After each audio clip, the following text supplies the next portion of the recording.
flow. We'll show you what we've come to know on board while sailing wisdom. Last couple days have been a bit of a roller coaster. Like, everything is covered in mold and it smells atrocious. His grandmother unfortunately passed away. And apparently there's a leak in it because some of the water was also going into the bilge. So far, the only casualty has been one BMS. We didn't hit the rocks, which was a miracle, but we ran aground in the channel. We are now stuck here waiting for parts. We tried our motor last night after drying it out and it still didn't work. So we have ordered some new parts. They are going to be overnighted tomorrow, so we should get them the next day. And we're in this really nice anchorage in the meantime, which is pretty cool. We are in a great spot with an island and beautiful clear water. We're gonna go swimming later today, so we're making the most of it for sure, as we tend to do. Right now we're gonna go to our very favorite spot to eat in this area. We found it 3 years ago with our friends and viewers, Ep8 and Laurie, and it has the best pork barbecue in Florida. It is so good.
Well, the battery has dried out all that it will, and it looks really dry, so we're excited about that. Now it's just time to tape it back up.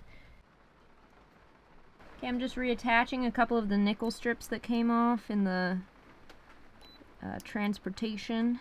Okay, got this side taped up. Time to flip it, get the other side all fixed up. Oh man, I forgot there were two sides. Yeah. Oh, and I was like, we're done. Yeah, we're not done. We're halfway done. Actually, we don't even know what the other side looks like because this had like 4 little sections where it was like pretty darn corroded. So we thought while we're in here, let's just cut off those pieces and patch it, and that'll be fun. Yay. It wasn't fun. Spoiler. Some of the cells are getting a little rusty. The correct thing to do in this situation is to replace every single cell that's rusty, which is about half of them. So the realistic thing that we're going to do is we're going to shoot some white lithium grease, which is a pretty good rust inhibitor, and we're going to squirt that onto each individual cell. Now, I can't get conclusive information as to if this stuff is non-conductive.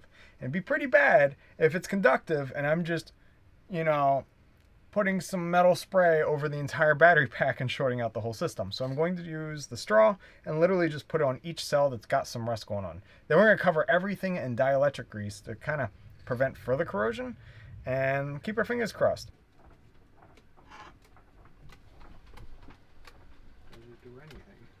Hi, Charlie.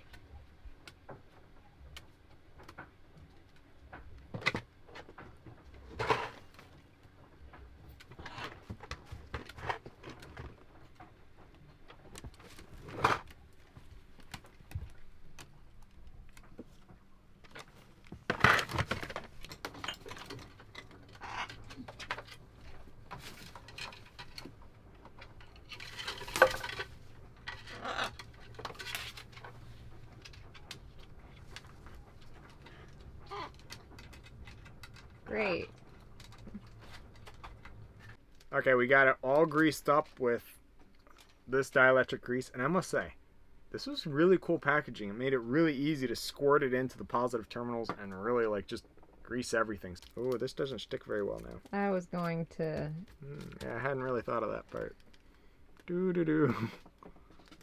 Well, if I were you, Uh-huh.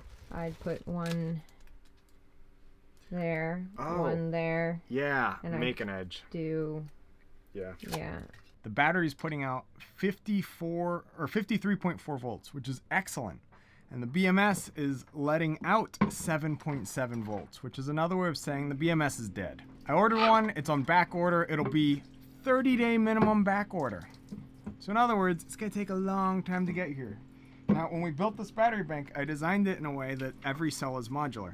So instead of doing one really, really big epic BMS and all the batteries hook up to it and just be this massive battery bank, I set it up in a way so that each one was only 20% of the battery. So that way, if something happened, I was thinking more of a cell went bad or a cell got too low or something like that, we'd still have the rest of the 80% of the battery.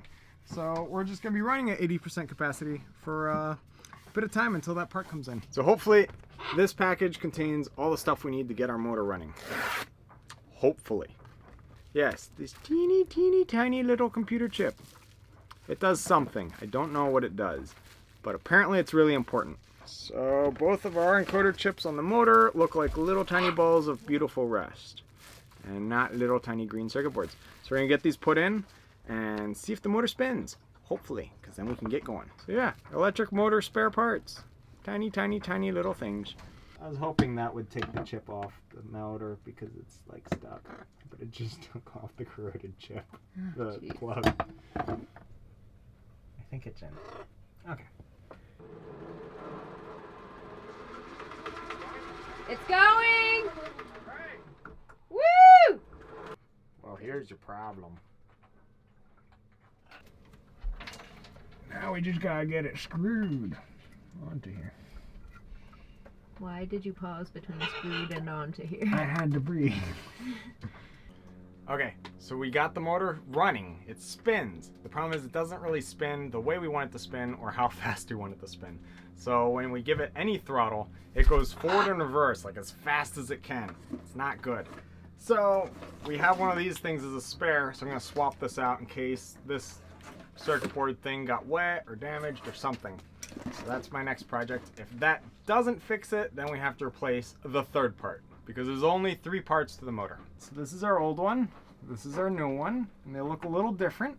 And I noticed that this old one is version 2.0.0. And this new one is version 2.2.1. So we're gonna get this bolted in and then test out the motor and see how it runs. So I didn't plug in the motor that's on this side, so only this motor's plugged in. The idea is test it out, make sure that it spins, and make sure that this thing is working because they were underwater as well and they don't like getting wet. All right. We have a situation in our can locker, and it's making it so that we just have to throw away all the cans that we have. Luckily, the cans that we have are like 4 to 5 to 6 years old, most of them, because they're extra from when we were provisioning for our first Atlantic crossing. So one of them sprang a leak or rusted out or something, and now many of them have rusted out, and it's a glove situation. Oh. Oh no. Oh, ew. Oh. There's mold and bugs. So much mold and so many bugs. And it smells so bad. Oh, this thing is just covered in little brown bugs. Alright, well, it got to the point where Maddie couldn't stand the smell. So it's my job. Because I can't smell things. So she's asking me, does it stink? Because she almost threw up from the smell. And I'm sitting here, I'm like, I'm gonna use it for art supplies. Yay! Because right now my art supplies live on the floor. And that is where they have lived the entire time. 7 years. 7 years. 7 years I've been asking her to put them in some locker. And now we have a locker. Now we have a locker. Okay, we are out of here. We got the motor repaired. I changed those little encoder chips. Now, one of them spins, one of the motors, the temperature sensor in it, which does something, is not working. And therefore, that motor is being told not to work by the controller. So what I'm gonna be doing is Amazoning a resistor that'll trick the motor into thinking everything's fine and then make it spin. So that's gonna be the plan. In the meantime, we got one engine, which is still plenty of power because we normally motor between 2 to 5, maybe sometimes 6 kilowatts getting through a bridge, and each motor is 10 kilowatts. So we didn't really use all 20 that we had. So we're gonna go about 13 miles today, maybe 16, and Herbie's about to get up the anchor. Well, we just saw a big old manatee cross our path, which is awesome. And we're headed for this bridge. It's gonna have an on-the-hour opening. So we're making good time and the motor is working.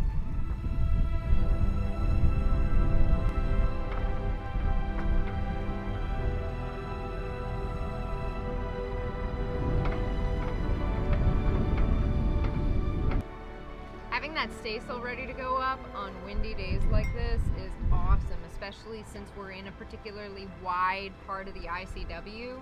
Makes it super easy to sail, and we picked up a knot or two, so it's really neat.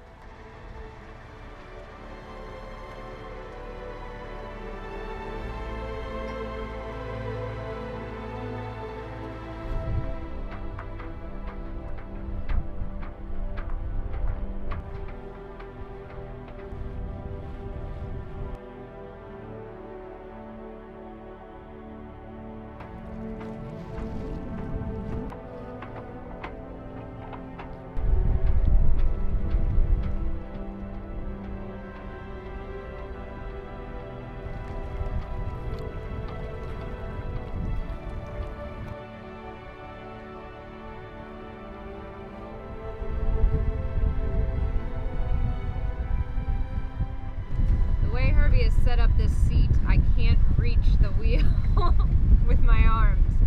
But luckily, at the risk of sounding somewhat creepy, I've always been kind of good with my feet.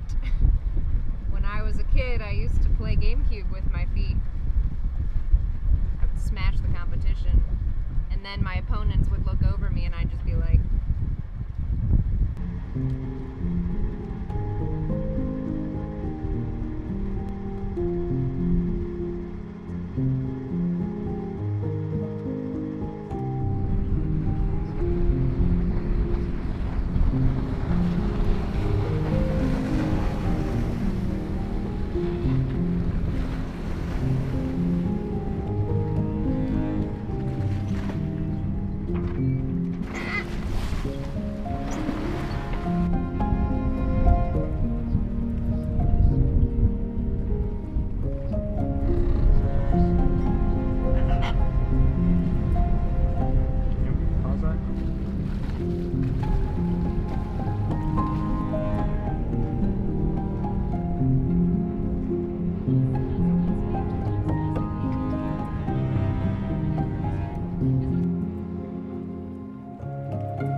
here, and it is lovely.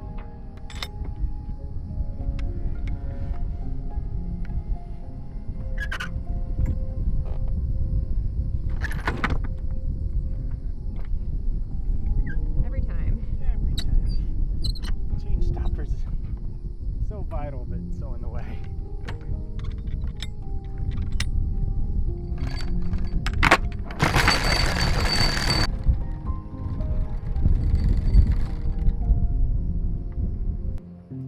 Like a really pretty anchorage. No!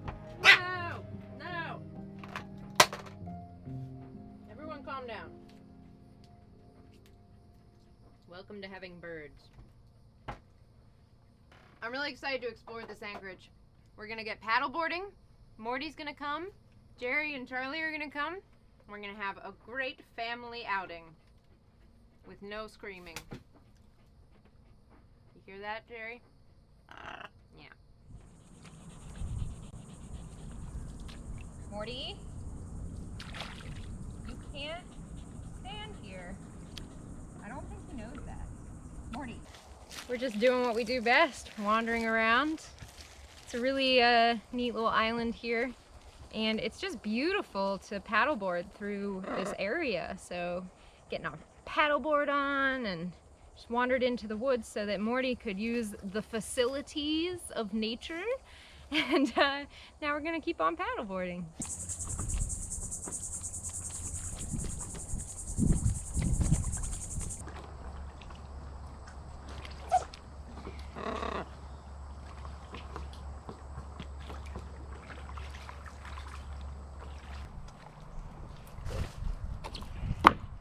So it's been awesome.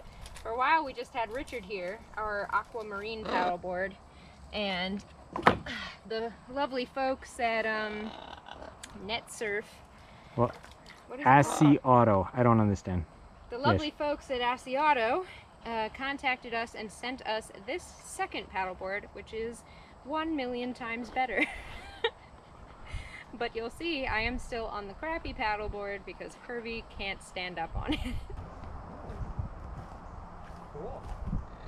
It's like a little wonderland in here. This place is creepy. Creepy? Like these holes. Yeah, there's like this weird carpet, a dead tiny fish thing, and all these weird holes in the ground.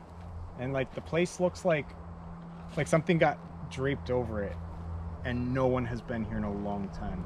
It's kind of spooky.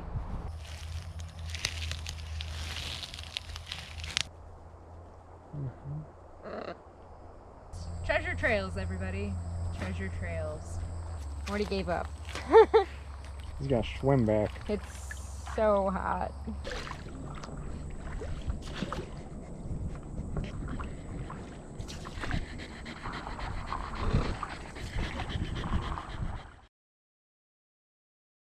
Way too early to be waking up and doing this, but we gotta go.